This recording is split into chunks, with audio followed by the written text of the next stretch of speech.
Programang ito ay rated SPG. Striktong patnubay at gabay ng magulang ang kailangan. Maaaring may masiselang tema, lengguwahe, karahasan, sexual, horror o droga na hindi angkop sa mga bata.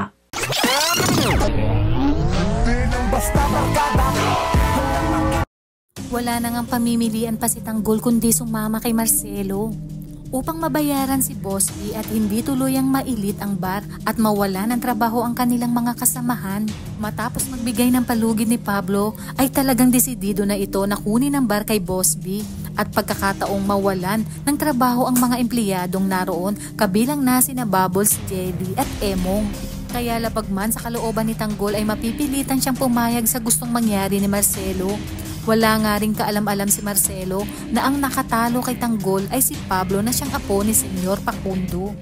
Kaya naman sa muli nilang pagkikita ni Tanggol ay puro matatamis na salita ang sinabi ni Marcelo kay Tanggol. Ayon sa kanya na maliit lang ang 6.4 million sa oras na sumama si Tanggol sa kanila at maipakilala niya na ito sa kanyang boss. Kaya naman di na nagtagal ay isinama na ni Marcelo si Tanggol sa mansyon at doon nakaharap na siya ni Senyor Facundo. Sakto rin napapalabas noon ang nagmamadaling si Pablo dahil sa araw na yon ay mangyayari ang kanilang date ni Bubbles. Kung kaya't laking gulat nito at tinanong kung ano ang ginagawa ni Tanggol sa mansyon. Ipinaliwanag ni Senyor na si Tanggol ang magiging kanang kamay niya. Lalo pat kasyosyo na nila ang mga Montenegro. Dito na rin sinabi ni Pablo na nagkakilala na sila ni Tanggol sa bar at natalo niya ito sa bilyaran.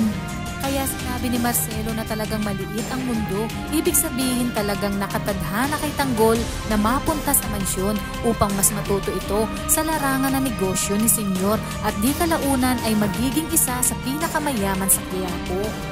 Gayon pa man ay sinabi ni Pablo na mukhang may ibubuga si Tanggol at gusto niyang isama ito sa susunod na pagkikita ng mga Montenegro at mga kabalyeros. Dito na kaya magkikita ang tunay na mag-ama at ang magiging katapusan ng pagpapanggap at mga ambisyon ni David. Dahil hindi pa man ipinakikilala si Tanggol ay makakaramdam na kaagad ng lukso ng dugo si Ramon at sasabihin niya na anak niya itong si Tanggol. Hindi rin alam ni Olga na kasama ni Senyor si Tanggol kaya napagtanto ni Tanggol na si Ramon ang siyang napangasawa ni Mokang at manunumbalik ang lahat sa kanya at mabubuhay muli ang kanyang kagustuhang makapaghiganti.